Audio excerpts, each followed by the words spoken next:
Daylight, my MVVs, welcome. Ooni of Ife is rumored to have wept in the meeting he had with, Olori Naomi's family, an emergency meeting that he called. And he said, the late Owa Obokun of Ijeshaland, who just passed on recently, warned him in a vision to fix things with Queen Naomi, or that throne is gone and they will buy him. That he saw that he came back from an appointment and he was just resting, like he was sitting down, he dozed off, and he had a vision. The vision was very clear that the late paramount ruler was right there with him, seated before him, telling him all of these things that, of course, he made mention of in the meeting, right? Now, in the interest of those of you who may not know who this man is or who he used to be, is the man that you see on this picture, the Owa Obokun of Ijeshaland, Oba Gabriel Adekunle. Used to be a paramount, a prominent Yoruba monarch, and the first class monarch. Had also served as a chairman of Osun State Council of Traditional Rulers. And he was age 87 when he passed on. The report came that he was admitted at the Obafemi Awolowo University Teaching Hospital, Ile-Ife, Osun State, until Wednesday, around September. I'm not sure of the day that he passed on and in September. Now, the man was really, really respected, and he served for about 40-something years as a monarch, before he passed on. He became a monarch on the 20th day of February, 1982, and his reign spanned till, 2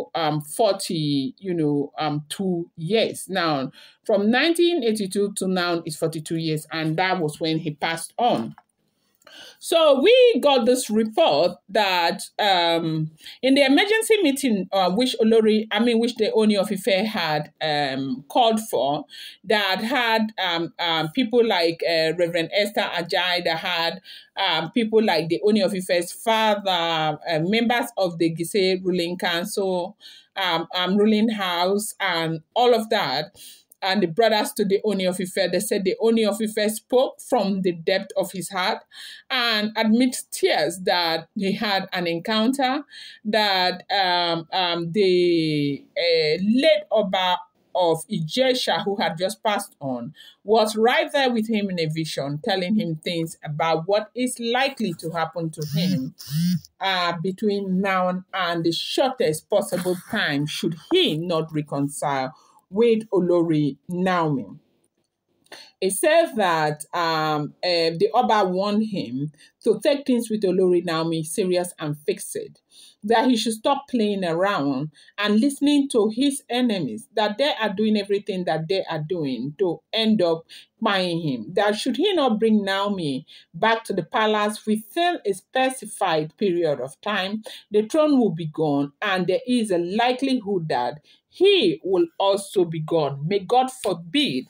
If you look at the trajectory of the Obas of the palace of the Ooni of Ife, one thing that we can boast of is that they live long. And the Ojaja II, the Ooni of Ife, His Imperial Majesty Arole Oduduwa, Oni Ogunsi, will never ever be the first one whose life will be truncated because of certain decisions that he has made that he was not supposed to make. By the grace of God, there will always be a way for things to be fixed. Now, with all this being said, they said that was the reason why Ooni of Ife had to call for an emergency meeting. And they said in the meeting, he enumerated how this vision came through, how Oba held him in the hand, that he was sitting right there. He came back home. He was tired. He dozed off, and he saw the Oba right there with him. And Oba told him a lot of things that have been happening in the palace of the Oni of Ife, and held him in the hand to show him places where things have been buried that are not supposed to be buried. Reason why certain decisions may never ever work. Reason why he will hold forth to decisions that will end up buying him. Reason why he gets really stubborn even when he is told not to do stuff.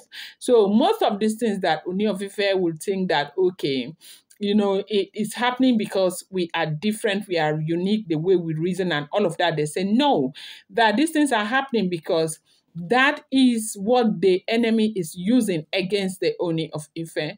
That these things are happening because that is exactly what the enemy wants from the Oni of Ife, so that they will create an avenue to finish him, that he should go back and look for Naomi wherever Olori Naomi is. Naomi is not his God, but Naomi shares a destiny with him. There is a reason why God planted Naomi in his life, and God planted Naomi in his life for a very big reason. That everything that is happening between the Oni of Ife and Olori Naomi is man-made, like it's created for the purpose of Kabiesi's destruction. And unfortunately, Kabiesi is the one who is propagating it.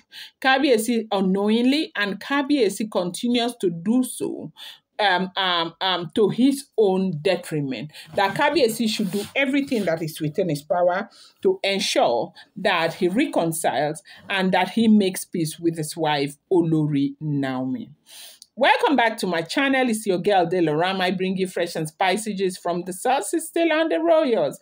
How are you guys doing? I appreciate you so much. I love you. Esheo adukwe, my people. If you're yet to subscribe, kindly go ahead and hit that subscribe button, and do not forget to turn on the notification bell. And do not forget to give this video a thumbs up. Very amazing week to you. That said, Oni of Ife was, literally crying while he was sharing the experience of the vision that he had, that like he didn't even know what to do anymore, that he has, already been through a lot, that sometimes he gets very confused. When he thinks he's making the right decision, then it turns out that it becomes one of the worst decisions that he has ever made, that he doesn't know what to do with this issue of Olori Naomi. But one thing he must do is that he's going to get up and be the man that he's supposed to be and act very fast and rescue the situation. And he is employing everybody who was in that meeting to help him, to speak to Olori Naomi and give Naomi let Naomi know that right now he is ready to make things work. I'm going to bring you more update. I appreciate you guys so much. Thank you. I love you. Do not forget, these are all alleged, rumored, and speculated information making the rounds on social media.